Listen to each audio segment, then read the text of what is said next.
ұстамасы бар адамдардың барлығы эпилепсия болмай шығуы да мүмкін. Бұл аурудың таралу жалпы себебі қалай пайда болады? Кез келген уақытта пайда бола береді. Ешқандай дәрі-дәрмек көмектеспейді. Көп аурулардың бастауында бұл генетикалық мутация жатыр. Президент басқармасы жүйесінде жалпы біршама подкасттар бар. Сол подкасттардың легін президент басқармасы медорталық ауруханасы да жалғастыратын болып шешті. Ең алғашқы подкастты сізбен бастап көрсек дедік. Өйткені жалпы біздің ауруханада енді мықты мамандар өте көп. Алайда өте күрделі ауруларды емдейтін мамандардың барын біздің қазақстандықтар біле бермейді. Сондықтан да сізден бастаймыз деп шештік. Қош көрдік сізді. Қош келдік дейміз, Азер ханым. Рахмет бүгінгі мынау алғашқы подкасттарыңыз бізден бастағаныңызға. Жасұлан Ерғалиұлы, бізде президент басқармасы медорталық ауруханасында эпилептология орталығы 2018 жылдан бастап жұмыс жасайды. Жалпы осы орталықты ашудағы негізгі мақсат не болды? Мысалы, сіздер статистикалық бір қандайда санақ жүргіздіңіздер ме? Қазақстанда қазіргі эпилепсиямен ауыратын адамдар саны артып кетті ме бәлкім? 2009-2010 жылдары диагностика саласы өте қатты дамый бастады елімізде, қарқынды түрде. Диагностиканың салдары біздің елімізде осы аурудың астыртын жасырын тұстары көп екенін айқындап берді. Артын сала 2014 жылдары алғашқы осы хирургияға дайындау алғы шарттары Алматы қаласында біріккен ұлттық нейрохирургия орталығымен бірге отырып алғашқы науқастар дайындау үрдісі басталды. Бірақ біз түсіндік, ол бастама әлі шикі. Ол жерде нейрохирург пен неврологтың арасында өзінің бірыңғай сондай бір химиясы болу керек екен. Оған арнайы өзінің сол салада өзін арнаған мамандар қажет екен, команда құру қажет екен. Уақыт өте келе біз түсіндік. Кейін сол ойды саралай келе нейрохирург мамандармен бірге отырып ақылдаса келе осындай арнайы эпилепсиямен күресетін арнайы команда құру туралы 2018 жылы шешім қабылданып, осы президенттік іс басқармасы ауруханасы мақұлдап, сол орталық официально жұмыс істей бастады. Біздің осы ауруханада, президенттік клиникада қандай жолдар арқылы бұл ауру емделеді жалпы? Және бұл ауру емделе ме? Ең басты сұрақ. Енді бұл диагноз қойылған мезеттен бастап, ең бірінші ұстаманың түрі, оның өзінің тиісті классификациясына жүйелей келе, өзінің арнайы жаңағыдай ем жоспары құрылады алғашқыда. Енді жазылады ма деген сұрақтар, бұл көп жағдайда эпилепсия неден пайда болды, неден туындады, не шақырды. Оны бала күннен басталған кейбір синдромдарды таразылай келе, ауру тарихын ескере отыра, біздер айта аламыз, мынау жазылатын түрі, мынаны емдеуге болады, немесе мынау өздігінен басылады, немесе мынау отамен жасамаса кетпейді деген секілді. Егер дәріні емдеу барысында сәтсіздікке ұшыраған жағдайда, онда біздер бұл сұрақты қайтадан өз алдымызда қоя бастаймыз. Мынау адамда дәрімен емделмей жатса, бұл шынымен эпилепсия ма деген бұл әлемдік сұрақ қайтадан қойылады. Сонда сұраққа жауап іздеу барысында, бұл эпилепсия деген қайтадан жауап алынса, онда келесі бұл эпилепсияның шығу себебі неде деген сұрақтарға жауап ізделінеді. Ол бойынша арнайы магнитті резонанс томография тексерістері, арнайы электроэнцефалограмма, яғни ол бірнеше сағаттан бірнеше тәулікке дейін түсіретін, және арнайы электроэнцефалограмманың икталды түрі, яғни приступ кезде түсіру әдістері қолданылу, және ПЭТ-КТ диагностикасы, соларды саралай келе адамдарда 80% жағдайдың төңірегінде олардың мидың қай жерде зақымы бар екен, ол зақымның қай жерде орналасқанын және оны қауіпсіз жолмен алып тастауға бола ма деген сұрақтар қарастырылады. Яғни бұл хирургия алды процестер. Енді көп науқастар осы хирургия деген сөзді жиі айта бергеннен кейін, ести бергеннен кейін, неге бізге жасатпасқа деген жағдай ой туындайды. Бірден операция жасасақ, жазылып кетем деп ойлайды ғой. Енді сол үшін біз айтамыз, бірінші, ұстамасы бар адамдардың барлығы эпилепсия болмай шығуы да мүмкін. Өкінішке орай бұндай науқастар елімізде өте көп. Ұстама кезінде біз мидың сигналын қабылдаймыз, видео көрінісін тіркейміз және аудио файлы жазылады. Осы үш синхронды файлды саралау барысында біз айтамыз, яғни мида эпилепсиялық ұстаманы шақыратын бірде-бір өзгеріс болған жоқ. Бұл жерде болып жатқан адамның өз еркінен тыс болып жатқан құбылыс не эпилепсияға ұқсас аурулардың түрі деген сондай қорытындылайды. Сосын ары қарай ол не себептен туындап жатқанын анықтап, тиісті мамандарға біз өзіміз жоспарлаймыз. Ең бастысы эпилепсия ауруы жасталғамайды. Мысалы, Альцгеймерді біз үлкен жастағы адамдарда кездеседі дейтін болсақ, бұл аурудың таралу жалпы себебі қалай пайда болады? Күнде келген кездегі айтатын сұрақ, бізде неден бұл пайда болды? Бізде тұқымда ешқандай жоқ. Бұл қайдан пайда болған нәрсе? Бұл кете ма? Деген шарқ ұратын ананың жан айқайынан туындайтын сұрақтар, шын айтса, күнде естиміз. Жалпы эпилепсияның жасына байланысты пайда болатын эпилепсиялар жалпы 3 топқа бөлінеді. Бұл фокальды эпилепсиялар тобы, бұл генерализованный эпилепсия топтары және эпилептический энцефалопатия, яғни бұл эпилепсияның ішінде ауыр топтамалар. Яғни фокалды эпилепсия топтары ол туылған күннен бастап, бірінші күннен бастап, ол кез келген жасқа дейін 80 жастың арасында кез келген уақытта пайда бола береді. Енді генерализованный эпилепсия топтары бұлар бірыңғай балалық шақта ғана пайда болады. Ол үлкен жаста олар пайда болмайды. Және үшінші топтама бұл мидың даму ақауларының күрделі түрлері. Ол жерде тек қана эпилепсиядан бөлек тірек қимыл жүйесі немесе ақыл сана сезімдерінің терең бұзылыстарымен жүретін эпилепсиялық тоқтамалар, яғни эпилепсиялық энцефалопатиялар топтамасы. Бұлар туылған күннен бастап, бұлар дәріге өте төзімді, ешқандай дәрі-дәрмек көмектеспейді, себептері кейде анықтала бермейді.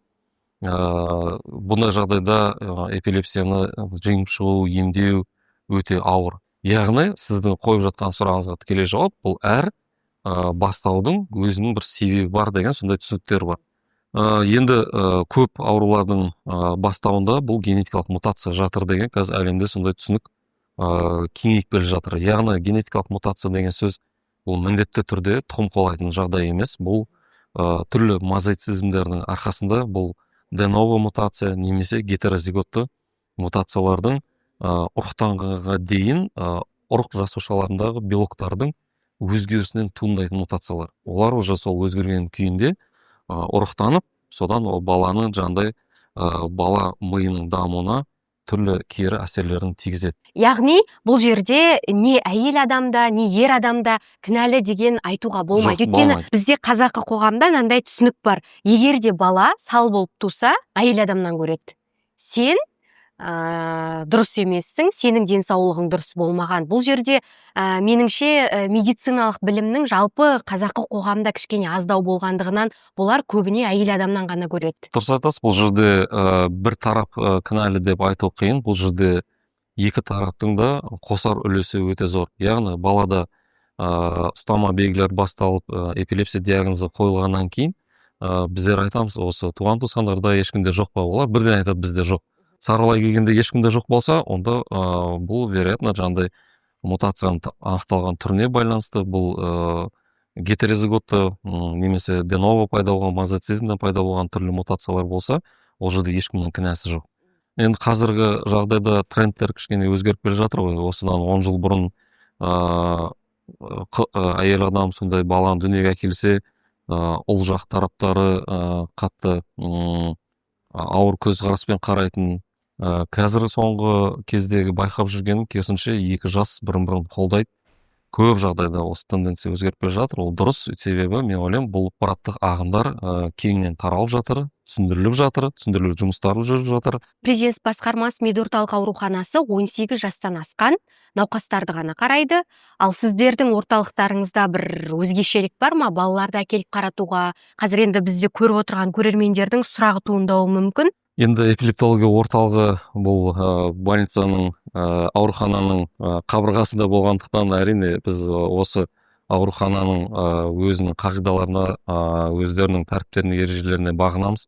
Бізде 4 дәрігер командамызда, 4 дәрігер ішінде екеуі арнайы балалармен жұмыс істейді. Ол біреуі мен және Кимадиев Тархан Байжанұлы. Біз екеуміз қосымша балаларды басқа орталықтағы жұмыстан тыс уақытта сонда қабылдаймыз. 2018 жылдан бері сіздер емдеген пациенттердің қанша проценті жазылып шықты? Енді қысқаша цифрларға тоқтап кететін болсақ, 2018 жылдан бері біздер енді тек хирургия жағын ғана айта аламыз, соны санап шығардық. Біздер 200-ге жуық ота жасалынды. Осы күнге дейін ота жасалғаннан кейін біз есепке ота жасалған күннен бастап 1 жыл өткенді ғана санаймыз.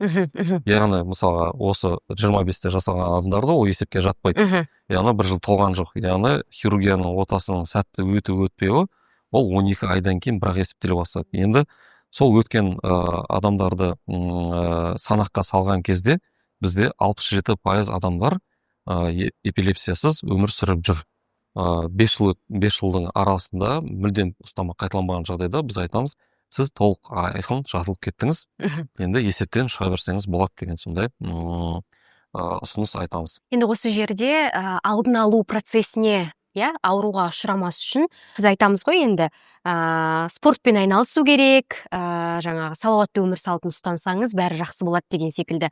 Қандай не банальный түрі бар жалпы осы ауруға ұшырамас үшін? Енді бұл аурудың алдын алатын ешбір себеп жоқ деп ойлаймын. Бірақ дегенмен кейбір нәрселерді жіті адамдар өзін қадағалаған дұрыс. Бірінші, бұл ұйқыға мән берілу керек. Балаларда бұл жаңағыдай жиі инфекциялық аурулармен ауыратын балалар, жоғары тыныс жолдары, өкпе аурулары, қабыну процестері жиі болатын балаларда егер жүктіліктің ағымы ауыр өтсе, босанудың ауыр ағымдары өтсе, осы екі жағдай бірге қабат ұштасқан кезде ол да қосымша шақыру мүмкін. Сондықтан баласында жаңағыдай жүктіліктің ағымы ерекшелі болып туылған ата-аналар ол өз балаларына айтылу керек.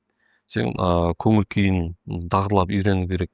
30 жастан асқаннан кейін чекап өтіп тұру керек. Яғни қан тамыр, қанның құрамын, эндокринді жүйе, сосын жүрек, ми тамырларының қызметін тексерілетін арнайы чекаптан өтіп тұрған дұрыс. Жасұлан Ерғалиұлы, енді эпилепсияға ұшырамас үшін не жасау керек екенін айттық. Енді ұшыраған жаңағы пациенттерге не дейміз? Бұрынғы жасап жүрген дүниелерінен қазір енді кішкене бас тарту керек болады ғой. Неден бас тарту керек, неден бас тартпауға болады?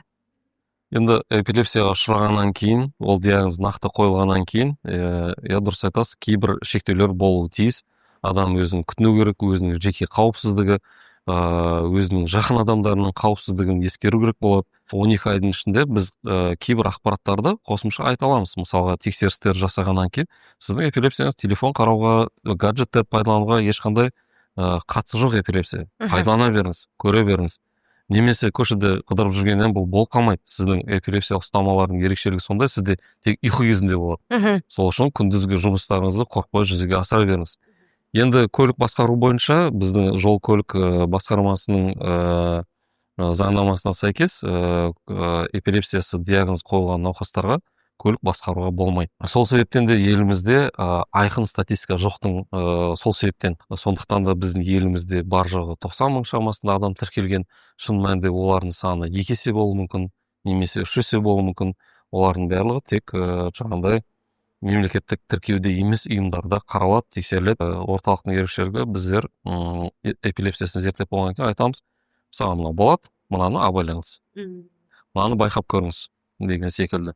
Жасұлан Ерғалиұлы, енді қысқа болса да біз көрермендерге барынша толыққанды ақпарат беруге тырыстық. Ең бастысы бұл ауру түрін айтқан, оның біздің ауруханада емделетіні туралы көбірек халыққа жеткізген дұрыс деп ойлаймын. Пациенттеріңіз 67% емес, 100% пациенттеріңіз тек емделіп шықсын деп тілейміз. Соған жетуге тырысамыз.